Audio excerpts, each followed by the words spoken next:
Tonight's DJNTV show is sponsored in part by Electro Voice, DJ Event Planner, ADJ, NLFX Professional, Promo Only, Newmark, and DJNTV Insiders. You know what I find real interesting? You can have a day job you hate, but that's not considered selling out. But the freaking moment you start charging your worth as a passionate DJ, my friend, you're somehow a sellout.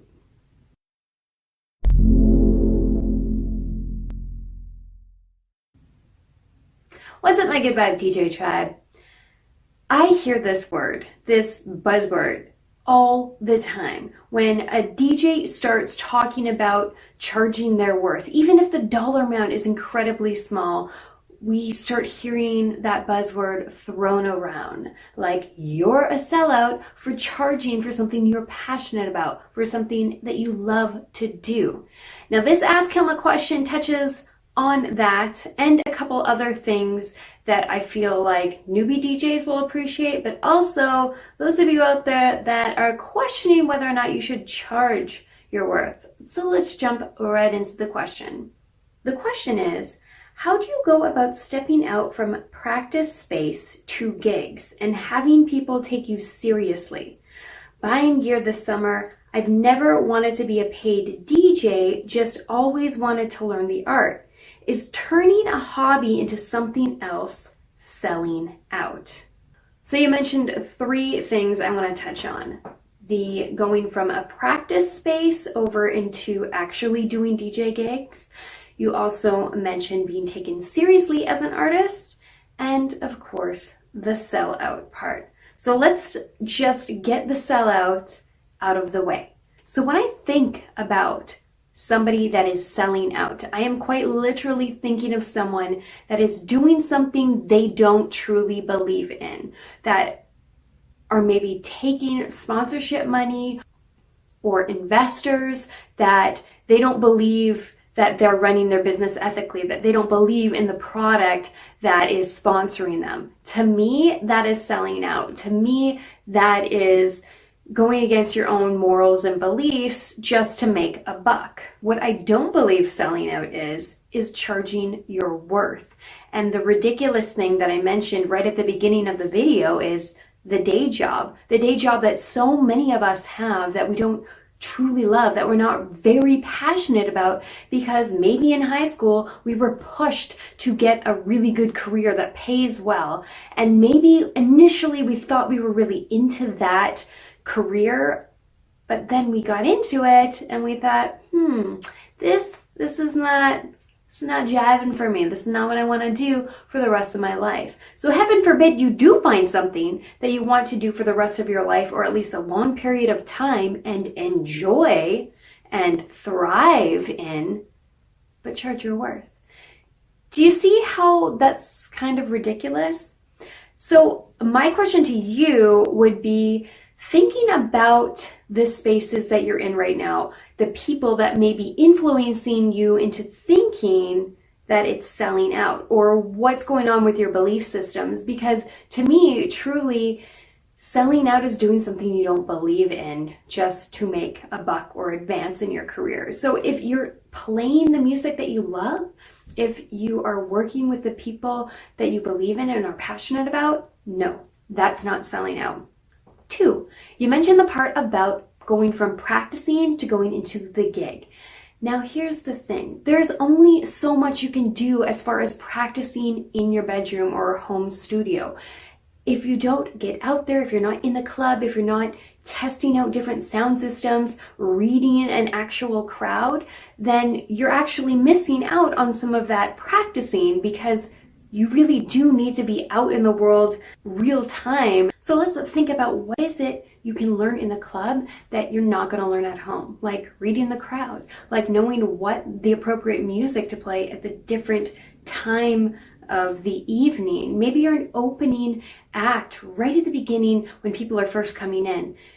Maybe you're opening for a headliner. Maybe you're closing out the night. You're going to be able to have the opportunity to test out various sound systems and see what does and doesn't work for your DJ sets. Maybe how you need to change the position of the monitors before you start playing. These are things that you're going to learn by getting into the club and actually practicing there as well. So on to your question, when can you make that transition from practicing to gigs?